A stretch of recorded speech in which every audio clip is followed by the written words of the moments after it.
You know on the beat every time, no.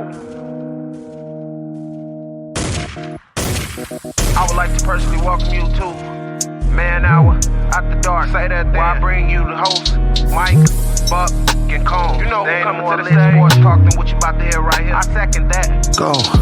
You know that it's us when we talking about sports. Giving you facts on the field to the court. Tune in, we need the support. 1 hour too short, then listen some more. On all your stations, not dropping no music. Stripes like Adidas, but Nike just do it. Down 4 in the 4th, we go for the win. Michael 2 seconds, we taking it in. Buck, Mike, and Combs, you know what's going on. Man, now we're after dark, no LA, we the big spark. No 4th and inches won't cut you short. Got the best talking, it's all sports. Buzzing more than buzzer beaters. We coming live all through your speakers, go. And what is up, everybody? Michael Buckheisel with the Man Hour. Head over to manhour.com. Pick yourself up some merchandise. It will be most kind of you tonight. But before we get too carried away into today's show, welcome my co-host, Brandon Combs, to the show. Brandon, welcome. How you doing today, bud? What is going on, Man Hour Nation, Big X Radio, baby, Louisville, what is going on? Man, this is our first time on the Big X Sports Radio 96.1 FM, and I'm pretty excited. Like, you guys, if you have not joined the Man Hour Nation, head over to Facebook.com, search for Man Hour, and hit that like button. We got a lot of stuff happening over there. We have polls, we have controversy. If you like sports, head over there and like that page, right, Combs? Polls and controversy, man. You're going to get people excited. Let's go. Let's go. So, this is Saturday morning. College football is here. Yes, college basketball is near and dear to our heart as well, but we're in the middle of college football season. The college football rankings have just came out. I mean, obviously, you guys know who the top 4 teams are. It seems to never change whatsoever. But one of the biggest questions heading into this week and next week, Brandon, is the Ohio State Buckeyes. They did knock off our Hoosiers, 2 weeks ago in a very thrilling game. Hoosiers came back and they fought. But Ohio State hasn't played football since then. They haven't played in 2 weeks. They are 4-0. They do play Michigan State this week, and that game is scheduled to play. However, the next week they play Michigan. They obviously, guys, it's a big arch rival. Michigan versus Ohio State, that's what rivalry is all about. But the reason why we are talking about Ohio State right now is that the college football said that you have to have 6 games to be eligible for the playoffs. Michigan is not playing this week because of COVID concerns. Brandon, I'm going to ask you, the Big Ten has been saying, hey, we're sticking to it. We aren't going to alleviate from it whatsoever. What if Michigan and Ohio State game can't be played next week? Do you think the Big Ten starts to shuffle around some things so Ohio State gets that 6th game in so they can make the college football playoff? So, I don't think that they can. Look, we are in 2020, and in 2020, everything is different.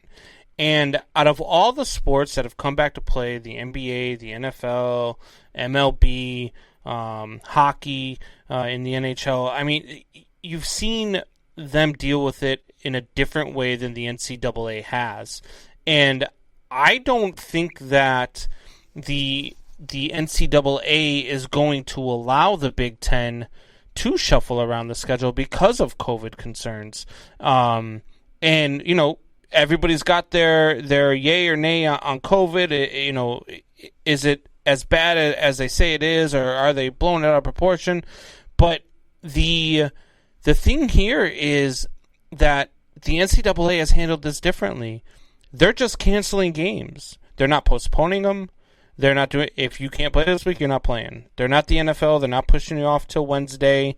They're not pushing you off till Tuesday. They're not saying, hey, if you have one positive COVID case, you're not playing that week.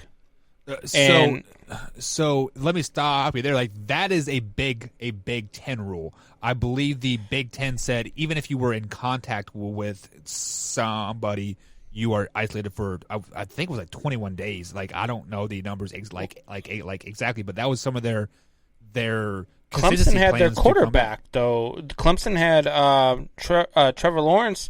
He contracted it. They didn't let Clemson play that week, and then the next week when they played against Notre Dame, They sat. Well, I mean, they let him fly with the team, but they sat him on. They didn't let him play in the game. So Clemson did not.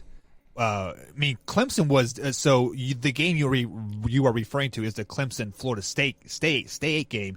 Clemson flew down to Tallahassee, Florida, ready to play. Florida State canceled within like an hour before the game or something to that effect. So we are talking about different conferences here, and the Big 12.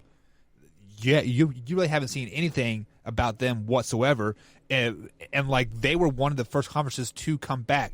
The Big Ten has been harping on the whole COVID thing this whole time. I mean, like they were still not playing football. Was it till like October, like 15th or 16th? They're like, hey, we are going to finally come back and play because they've seen the Big 12, the SEC, ACC all playing sports. And we're like, man, we're losing a lot of money now, like etc. So I said from the beginning when Big Ten decided they were going to come back and they were coming back later than everybody else, that their teams didn't deserve to be ranked until after whatever week 6. What do they do the playoffs after week 8? Correct.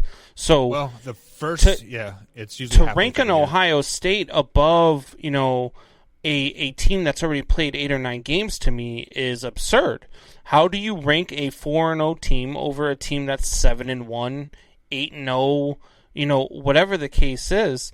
I mean, you look at teams in the Big 12 like Iowa State, who's 7-1 right now. 7-2, 7-1 in the conference. They've got a real legit argument of, hey, we should be in the talks right now. We've played more games. Granted, we've lost 2 of them, but we've played more games. And if you're going to tell me that we finished this season at something like whatever they finish at 9-2, I think they're going to play 11 games over there. If they finish their season at 9-2, and you let a 6-0 team get into the college football playoff, look, I get that they're a small. They're not the SEC. They're not the ACC. They're not the Big Ten. But I look as an AD and as somebody who would have to go to bat for my school, I would be pretty upset at Ohio State or any Big Ten school getting in that's only played 6 games this season. I think that's absurd. And I don't think it's fair to the rest of college football. Yeah, and if you look at the top 25 polls right now, there are 3 schools that really jump out at me. Cincinnati, they are 8-0. BYU 9-0, which they are playing Coastal Carolina this week, and because like they haven't played a football game like 3 or 4 weeks because their schedule was already up, like just at this point. And then you just had the team that I just mentioned, the Coastal Carolina. They are 9-0 as well. They're currently ranked 14th. 8th and 7th. Did you mention Cincinnati in there? Yeah, Cincinnati. They are 8-0 right now, sitting at 7th. So I want to propose this question. Like, let's say the Ohio State and Michigan game does not happen next week, and Ohio State can't find a filler game, and the Big Ten basically just refuses to like let them play anybody else. Do you think the College Football Playoff Committee, they're like, hey, you know what? They're still a top team in the NCAA. Let's just go ahead and throw the 6 games out, and we're going to let Ohio State stay in. Do you think they will do that? I don't. Man, I don't know. I don't know the answer to that question because it is 2020, and I've been surprised before. Like there are things that have happened this year in all sports that I'm just like, what are they doing? Would they do it? Say Alabama and Ohio State both lay an egg. Okay? Yep. Say that they both lay an egg. Do they expand the college football playoff? Do they say, hey, we got to get these guys in? Do we expand it? But then, I mean, you want to get like the Cincinnati, the BYU, the Coastal Carolinas in, but they're not getting in ahead of Texas A&M, Florida, Georgia, those types of schools, Miami. Hell, even a 2-loss Oklahoma team, I think, is better than a Coastal Carolina team. Right. When you look at it by the power of the school, by the power of the conference, and by the power of what they stand for. But yeah, I mean, look, if you're Marshall, if you're Coastal Carolina, if you're BYU, look, you've got a legit gripe that. What is the point of us even coming out here and playing if you're not even going to look at us anyway? Yeah, you hit the nail on the head right there. I thought the point of the college football playoff was to get the best teams in the national championship game, regardless of the name on the front of the jersey and on the helmet. But they're not going to get that with only 4 teams. They've got to expand it to 8 teams if you want to get that. If you want to get that, you can say, look, if you've got 0 or 1 losses, okay, and we've only got 8 teams with 0 or 1 losses, then you're in. If you got 0 or 1 losses and there's 15 teams that have 0 or 1 losses, we're going to have to go ahead and make this vote. But there can't be any more of this, Alabama has 2 losses and then the SEC title game winner loses 1 game, and so we're going to bump Alabama back up there. There has to be a certain set of criteria in the NCAA because you've got too many teams. You've got 140-something teams, and you're trying to narrow it down to 2. So if you're going to tell Coastal Carolina, if you're going to tell Marshall, if you're going to tell BYU that they don't count, then you need to tell them that they don't count and say, hey, look, we're going to make this college football playoff between the SEC, the ACC, the Big Ten, and whatever, the Big 12 or whatever you want to throw in there. That's what it seems to be anyway with the 4. I think if you went to 8, you have to put a criteria of it. If you win your conference and you're undefeated, I don't care if it's Conference USA, I don't care if it's the Atlantic, whatever conference that they have, the Sun Belt Conference. If you win your conference and you're undefeated, you are in. You see, you have hit the nail on the head again, like 100%. You are the salt to my pepper right now, and I am going to keep it 200 divided by 2 here. And let's be honest, since the college football playoff has been implemented, is this the 6th year? I think it is. I don't really remember for sure what year it started. I believe it was 2012, if I remember. Okay, so we're looking about 8 or 9 years here. Basically, it has been the SEC championship, or the SEC champion, the runner-up, and the SEC, the ACC champion, and then Notre Dame. And then they'll sprinkle a Big 12 school in there, or a Big 10 school, or just or an independent. Yeah. I got you. Some undefeated team. Yeah, well, it has basically been an SEC tournament. Let's be honest. A couple years ago, when Alabama had 2 losses going into the final week, they lost to Georgia, they lost to LSU. Georgia played in the championship game. Georgia beat LSU. The committee was looking every which way to get all 3 of those schools in. Well, they line it up that way every year, though. I mean, if you look at it right now, So you've got Alabama, Notre Dame, Clemson, and Ohio State. So right now, you've got 1 SEC team in there, 2 ACC teams, and then a Big Ten team, okay? So you're talking about maybe taking Ohio State out, and if Notre Dame or Clemson falter again, so Notre Dame's got 0 losses, but Clemson's got 1. If they falter again, they're out. If Notre Dame falters, they're always out. They never get a chance to come back with 1 loss. But look at who's on the outside looking in, though. What conference is Texas A&M in? SEC. What conference is Florida in? SEC. What conference is Georgia in? SEC. And that's your 5, 6, and 8 teams other than Cincinnati. And you're not going to tell me that they're going to bump Cincinnati up over Texas A&M or Florida. So they line it up that way every year. And the NCAA for a long time, longer than just the last 10, 20, 30 years, has always been a biased towards SEC and ACC schools. They just always have. I as a Notre Dame guy, and anybody out there listening who's a Notre Dame person as well, that 93 season, man, when we beat Florida State and then lost to Boston College, and back then they voted on the national champion, and we were the only 2 teams that were, in the hunt for it. Both won our bowl games, and they voted Florida State. But Notre Dame beat Florida State handily. And so it was just one of those things where the NCAA has just always found a way to get the schools that they want to the level that they want them at. Yeah, and let's be honest, what games are going to sell more tickets more advertisements.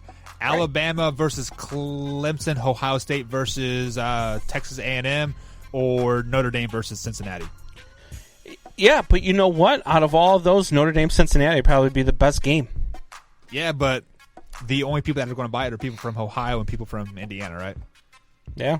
Let's be honest. This is the Man Hour, guys. We're going to take a quick little break. On the other side of the break, we're going to talk some more college football. And the Knights Commission wants the FBS schools to leave the NCAA. What are they talking about? Join us on the other side of the break on the Man Hour, guys. Head over to manhour.com. Pick us up some merchandise. Find us on YouTube and Facebook.com. Simply search Man Hour, hit that like button and the subscribe button. We'll be right back.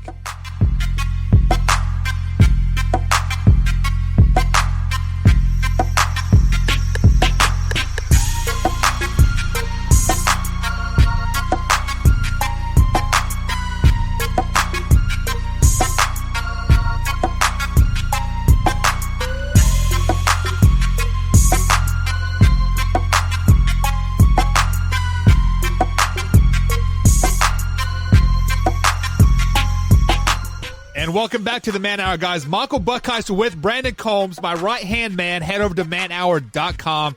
Pick yourselves up some merchandise, and we got blog posts over there as well. You can find us on YouTube and Facebook. You can also download this podcast on iTunes, Spotify, and iHeartRadio as well. Brandon, we had a pretty good talk about Ohio State possibly not even getting into the college football playoff, but let's be honest, they're probably going to find themselves in there anyways. But a interesting story that has come out in the last few days that has flown under the radar, because I don't know if people don't want to talk about it or if they're scared that this might happen, what might happen to the NCAA. But the Knight Commission endorses the FBS split from the NCAA. For those of you that don't know who the Knight Commission is, they are a compiled of like 100 to 111 ex-ADs, college coaches, and players. They are a committee that kind of endorses the NCAA or endorses the college teams, and it's basically like a players association, but for the college kids, right? They met last Tuesday, and they met with 35 athletic directors and presidents across the FBS schools. They encouraged these schools to split from the NCAA and create their own independent NCAA, more or less. Brandon, there are 132 plus teams in the NCAA FBS schools, which all those schools that we were talking about, Ohio State, Michigan, all those schools fall underneath that umbrella.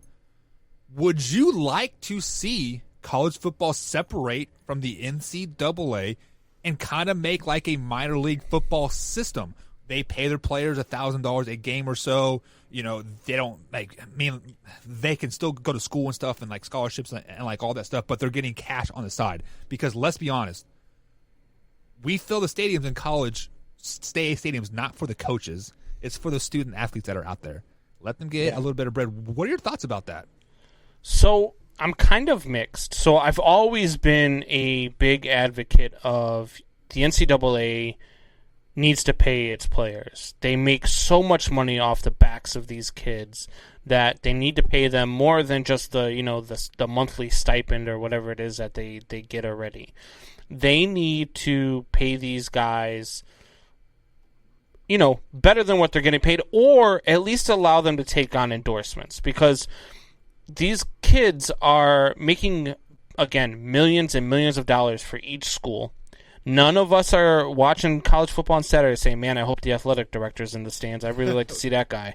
Right. So I've always been a big proponent of that. But on the flip side of that, separating from the NCAA, I'd like to see what they're going to do as far as still paying for these kids to get an education. Because ultimately, that's what it's about when it comes down to it. Granted, I get it. I know a lot of people out there right now are rolling their eyes, saying these kids aren't going to class anyway. They just want to play football. They're trying to get drafted. I understand that. But for every, kid that gets drafted, I don't know what, 70, 80 don't. So they still need to get their education. They still need to have something to fall back on. And if you're separating from the NCAA, does that mean you're not going to be able to get an education through scholarship? Does it determine something different as far as like if you go because you're making money now, playing football? Does that mean you can no longer be a two-sport athlete as we've seen in college, where some kids break off and play baseball, or some kids break off and play basketball? So I want them, if they're going to do that, that's fine, but I need the NCAA to sanction something that these kids that's not going to be held against these kids, to be able to get an education for one and also be a multi-sport athlete. So first things first is the NCAA doesn't pay for any scholarships whatsoever. That strictly comes out of the college tuition, right? So like, let's say I am on an athletic scholarship and you are just a student right there. You are paying $100,000 a year to go to that state college. Basically, $50,000 is paying for me to go for free when I'm on scholarship. Like that is how they pay for that. The NCAA, the only thing they give to the colleges, we're strictly talking about football here, is when they go to let's say Notre Dame is going to go to the Fiesta Bowl. They will get that $2.5 million check, right? That check goes to the school. That is directly from the NCAA, and it goes to the conference, and then obviously the conference spreads it out like among the schools. Otherwise, the schools are basically paying like a entry fee to be a part of the NCAA. Like, I don't have the numbers in front of me, but it's like, let's say it's $1 million a year. So it's kind of like a homeowners association. This homeowners association is in charge of my subdivision, telling me what I can and cannot do, and I give them $100 a month. I mean, it's just so. I think the NCAA is a complete waste of time. I mean, I see you rolling your eyes there, like. No, I'm not. I'm not rolling my eyes at all. I think that. I think if you're going to separate from the NCAA, now the NCAA is just, a policing entity, like you said. They're just they're there to make sure that you're following the rules. However, if you're going to disband from them, I'm wondering if they're going to, what are we even here for? Because let's be honest, when you look at college football, and you look at the numbers and the money that college football brings in, the other sports don't really mean too much to the NCAA. Except for basketball. So the basketball tournament brings in the most money, yep. Yeah. So what... I just don't... I don't know how they do this and make it work. And I'm not even worried about the schools. I'm not worried about the NCAA. I'm worried about the kids that are going to be going there. I know I've got a lot of kids that I've coached. I coached a lot of youth sports. And I've got some kids that were phenomenal hockey players as well as phenomenal baseball players, or phenomenal baseball players as well as phenomenal basketball players. I don't want to see them lose that heading into college and having a multiple. You look at guys like Kyler Murray and Russell Wilson, who got drafted in the NFL and into Major League Baseball. And I don't want to see the kids lose out on that, because to me, that's ultimately what it's about. That's what your high school and college years are about. And not every single one of them is going to go pro.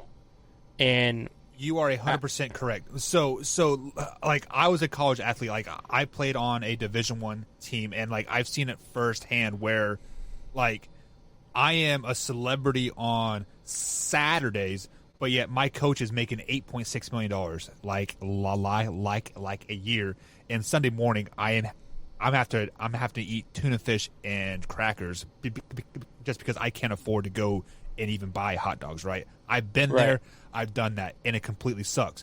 But then there are students that are going to school to become teachers, right? They do student teaching. They get paid to student teach, so that they are getting paid to learn how to do their craft. But yet I can't get paid to play football. I cannot get paid to teach a kid how to kick. I cannot have a YouTube channel showing me making spectacular catches and it gets 1 million views, and I can't get paid for that. I mean, the NCAA has their hand in the pot too deep right now. They need to take it out and spread the wealth. That's simply what the Knights Commission is trying to do. Is like, hey, give these kids $1,000. Like again. Yeah, no, and trust me, man, I get it. I've been a big proponent of that since I can't even tell you how long. And it's because I get tired of the, look, we've gone through a lot of stuff in 2020. We've seen a lot of stuff, and our eyes have been open to a lot of things, but a lot of things that probably should have been open to a long time ago. And one of those big things is that there are, people who come out of bad situations, whether it be a bad home life, whether it be a, not very wealthy, whatever the case is. And if they go to a school and the school says, look, man, you come play here, we're going to give your parents a place to live, we're going to give you a car. What is wrong with that? What is wrong with saying, hey, look, I'm going to give you the means to do something that you've never had, just come play for my school. And I get competitive advantage and trying to land every kid. Let me be devil's advocate for you real quick here. We just talked about the college football system and like how there is bias toward the SEC schools, right, or the SEC schools, right? So how could ever a team like Coastal Carolina get a 5-star recruit when Alabama is consistently getting a $10,000? Let me ask you a question $10 million right now. check like every year. A 5-star recruit. Yep. Okay. Alabama's at your door and Coastal Carolina's at your door, all sitting at the table. Okay. How many 5-star recruits are choosing Coastal Carolina anyway, just based on the name? I mean, that's you're sold already on. Like it was funny because we talked with Zen Mikulski not too long ago, right? Yep. And Ohio State commit. And I talked to him because I was like, well, you live right there, and you decommitted from Louisville, which is your hometown team. And what brought you to it? And I was floored by his answer. It wasn't just because it's Ohio State and I want a chance to win a national championship, and chances are I'm not getting that at Louisville, which he could have very well said, and it wouldn't have been wrong. But he said, I loved what the coaches did. It was the coaches just sitting there talking with them guys. Them guys, they appealed to me. You're not going to get that from a lot of kids out there. You're not going to get that from a lot of kids that are like, look, I want to go pro. My family has nothing right now, and I'm their ticket out of it. Right.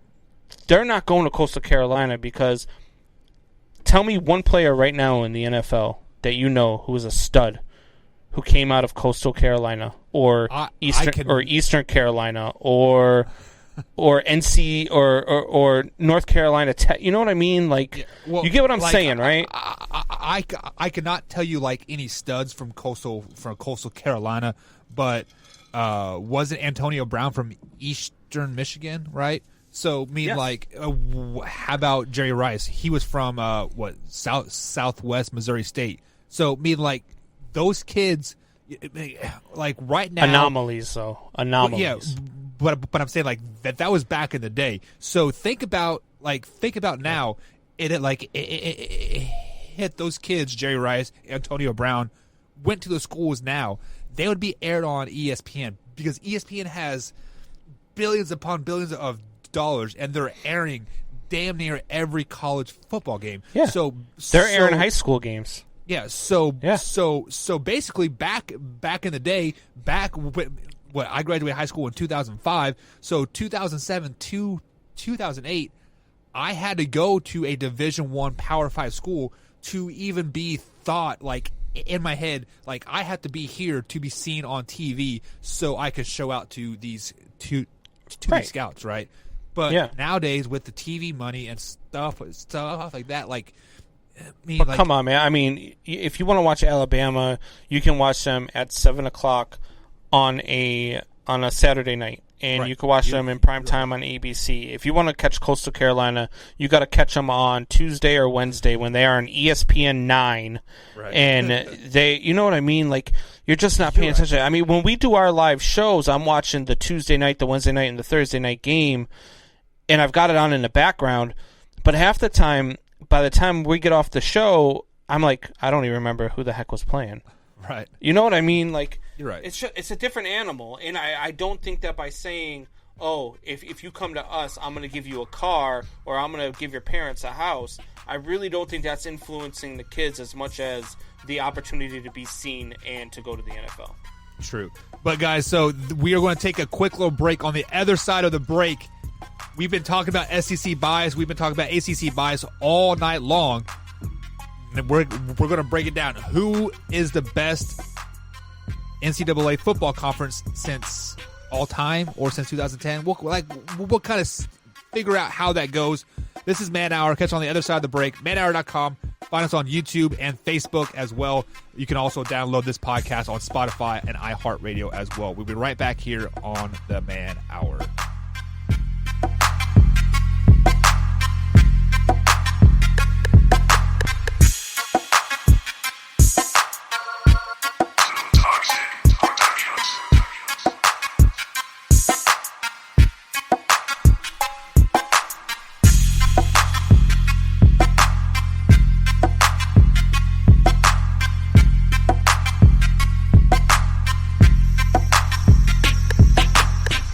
Welcome back to the Man Hour, guys. Michael Buckheiser with my man Brandon Combs. Guys, you can find us live on YouTube, youtube.com/Man Hour, Monday through Thursday, 9 p.m. East Coast time. And, of course, you can find us right here on the Big X Sports Radio, 96.1, 1450 a.m. every Saturday morning at 9 a.m. as well. Brandon, we've been talking college football all night long, or all day long, I should say.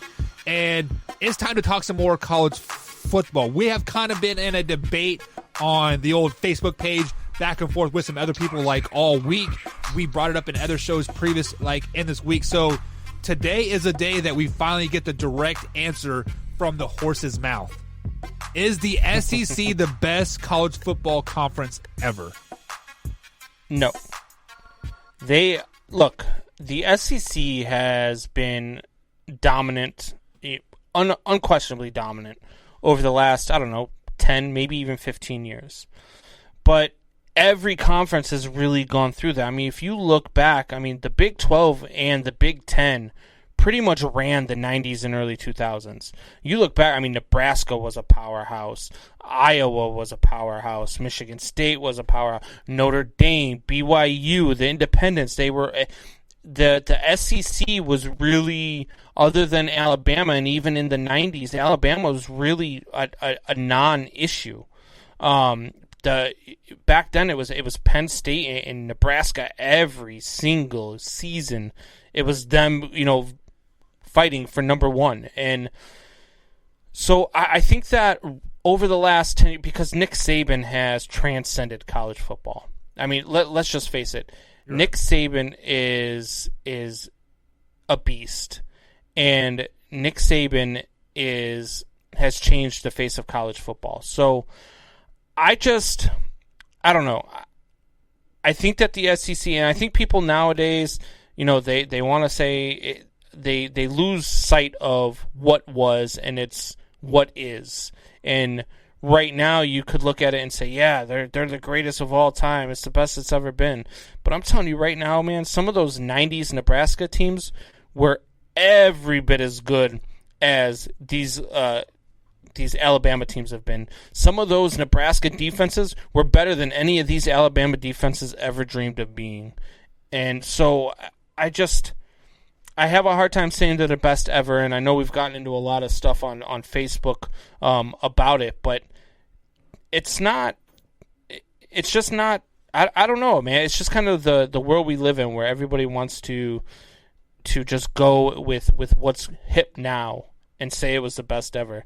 Like LeBron James versus Michael Jordan. We've had that conversation a bunch. Right. It's hard to argue it now because you're looking at how great LeBron is compared to what Jordan was. And so I think it's the same way with this. I just think everybody wants to jump on the SEC right now, but I'll tell you right now, the ACC, the Big Ten, they've got an argument in that too. I think it's not a very good argument, but they've got an argument. Right.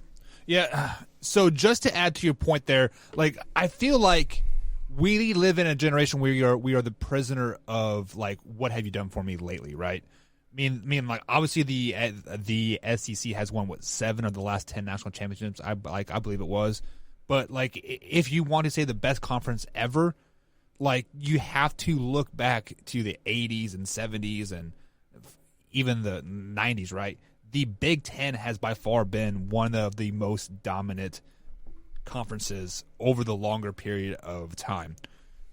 And then you say, well, let's just look at the last 10 years, right?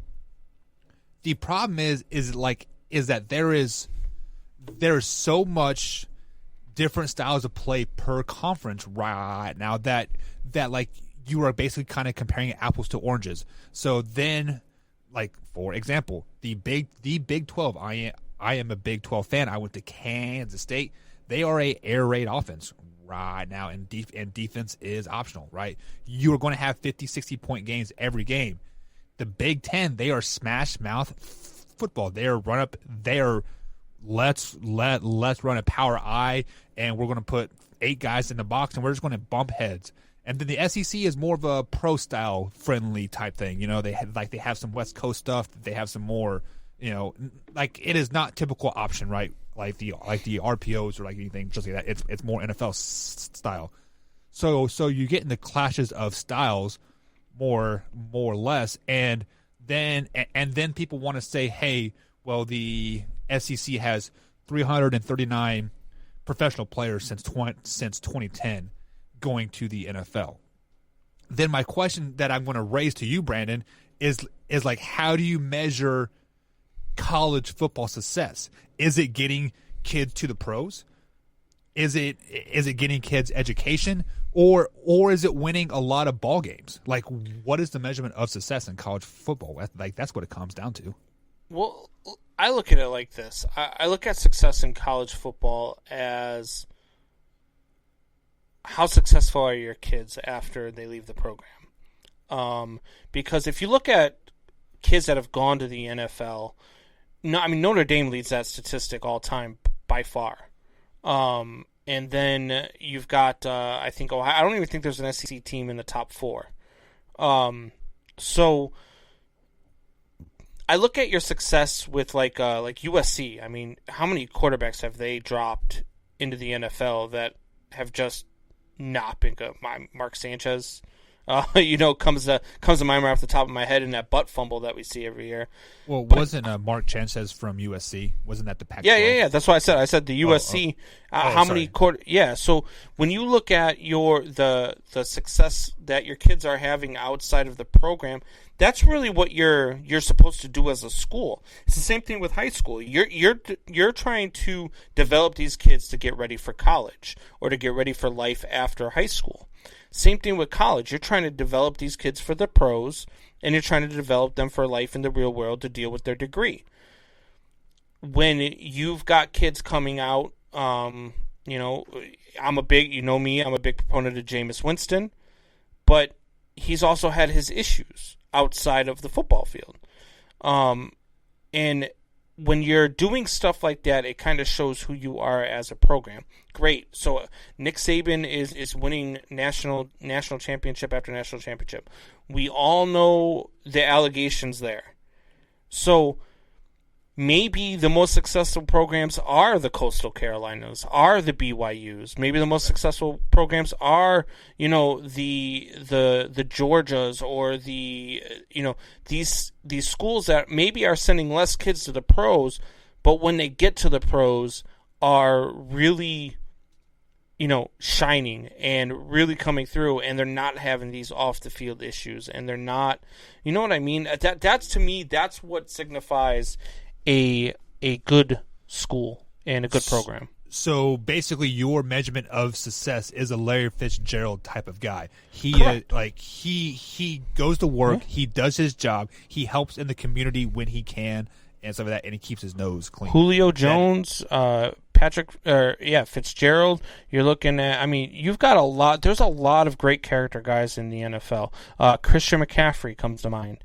A lot of these guys that are really not just role models, because look, your job, being a professional athlete, that's your job. Being a role model is a personality trait. And that is something that you develop through your upbringing, through your schooling. So that's something that you develop as you go on in time. And not everybody has that. So those are the schools and the programs that I feel are really winning, as opposed to just how many kids did we dump into the NFL and how many of them are, good character guys, how many of them are getting picked up on domestic abuse charges or drug charge. You know what I mean? And right, yeah. So that's just me, though. I mean, like I said, there's probably a lot of people out there rolling their eyes at that, but to be honest with you, that to me defines success in a program. Well, let's define success on the field, the most wins and etc. Let's talk about since 2000, like the last 20 years, the Power 5 conferences: SEC, Big 12, ACC, Big 10, Pac-12. Rank those conferences in order from 5 to 1, Brandon. In order from 5 to 1, you're going to have God, that's a tough one. So I would go at 5. You're probably looking at the Pac-12. At number 4, you're looking at the Big 12. At number 3, you're looking at the Big 10. At number 2, you're looking at the ACC, and at number 1, you're looking at the SEC. So in the last 20 years. So I'm going to rank these conferences of the last 20 years of the overall teams. Can the top team in the SEC beat the top 10 and the Big 10? And then I'm going to go head to head, and the winner comes out on top, like the best out of 7, right? Mm-hmm. Obviously, the ACC is going to be the worst, simply because they haven't had a lot of success from top to the bottom. Yes, they've had Florida State. Yes, they've had Clemson. Miami.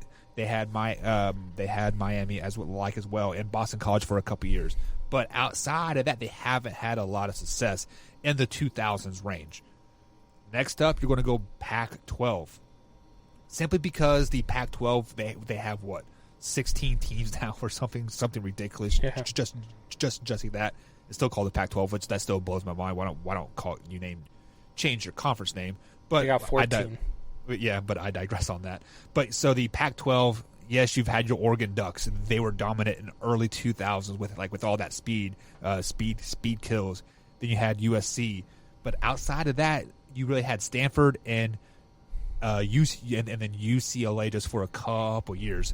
So you still only have four or five good dominant teams there. Colorado was good for a little while too, in the early 2000s, late 90s, early 2000s. Colorado was pretty good. They were a part of the Big 12 in the early 2000s. Still, they did not join the Pac-12 until 2000 right. Or 2012 or 2013. So when they were good, they were with the Big. They were with the Big 10. Yeah, that's what took them from being a 12 team conference to a 13. Yeah. So and then number 3, I'm going to go with the Big 12. The Big 12, I think they're solid from top to bottom. Even with the Kansas Jayhawks, I still think the Kansas Jayhawks can beat some of the SEC schools, beat some of the Big 10 schools, etc. Moving up, then you have the Big. They haven't beat anybody in years. What are you talking about? because the Big 12 is such a strong conference from top to bottom. But Kansas is like 0 for the 2000s. I think maybe what did they got, like 2 wins? And one of those wins came from the North Dakota School of the Blind. I think it was, but nonetheless, then at number 2, I'm going to have to go with Big 10. You still got your powerhouses up there, but then they have the stragglers. They let's be honest. Sorry, Hoosier fans, Indiana hasn't been that good. Illinois hasn't been that good. You can say Wisconsin hasn't been they've been good recently, but if you look at their overall record since 2000, they're just above 500, just a little bit. Then you have the SEC. I think the SEC is a little bit stronger from top to bottom. Yes, they do have the front runners. They have Alabama, LSU, Georgia, Florida, right? And then you scoot down 5 or 6 notches, and then you have your other schools, but the other schools can compete with most of the ACC, Pac-12, and the Big 10. Yeah. Look, I was looking at them Big Ten teams, man. What happened to Nebraska, and what happened to not Iowa, but what was the other team that I was looking at? Nebraska and Penn State, man. They were always really, really, really good. And over the last 10 years or so, they just haven't been. So Nebraska had their coach. So you remember Nebraska from the 90s, triple option, right? Run it down your throat. They did that. And their defense was insane. Yeah, and they did that through most of the 2000s too. And then about 2010, 2009, they got that new coach. His name is slipping my mind right now, but he basically tried to implement the West Coast offense up in Lincoln. And it is hard to recruit West Coast players when you're playing in the Big Ten. It's cold, it's nasty, it's gritty, right? It is hard to get those West Coast players, those speedsters, those good quarterbacks up there. But now I think Nebraska is kind of back on the up and up. They have Scott Frost as the head coach over there now. So Scott Frost, trying to think of the college he was at. Was it UFC that he was at? But Scott Frost will turn it around. And Penn State, ever since the whole Sandusky scandal, I think they're still in kind of jail for that, to be honest. They were supposed to be good this year, and I mean, they haven't. Yeah, they haven't looked good at all. So, Brandon, we're getting a little short on time here, so let's go ahead and go through 5 or 10 games here that matter to us moving forward, and just kind of pick the winners here. You have number 4 Ohio State taking on Michigan State. Who do you got in that one? Man, Michigan State's coming high off that Northwestern win. I think that was more Northwestern not playing well than Michigan State playing well. I'm going to say Ohio State finds a way to win this one. I have Ohio State on upset alert, man. 12 o'clock game. Michigan State coming off that high win. Ohio State, like I said, haven't played for 2 weeks.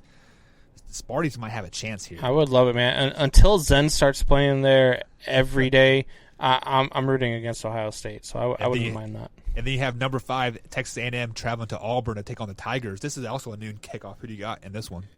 I have Texas A&M on upset alert. We're just talking about upset alert. Bo Nix is a real deal quarterback, and I think that him and Seth Williams are just hitting on all cylinders right now. I think that Auburn pulls out the upset here and wins a close one, probably by 3 points or so. And I think A&M is going to come out with a statement to prove they're not happy with their number 5 ranking, and they want to get into that playoff ASAP. Then you had number 15 Oklahoma State taking on TCU. Even a shot here for TCU? I gotta go with Oklahoma State and my boy Soup Boss. He's a big Oklahoma State guy there. So I'm gonna go with Oklahoma State here. And then we have West Virginia taking on number 9 Iowa State. Does Iowa State get upset? No. Look, West Virginia, they're another one with a really good quarterback, Jarrett Dodge. In West Virginia, he's already got over 2,000 yards passing, and 13 touchdowns. But I'm gonna go with Iowa State here. Breece Hall, that kid is unbelievable, and 200 carries, 1,260 yards so far, 16 touchdowns. He's hard to stop, and that West Virginia defense is not very good against the run. So Iowa State is also a team that is on.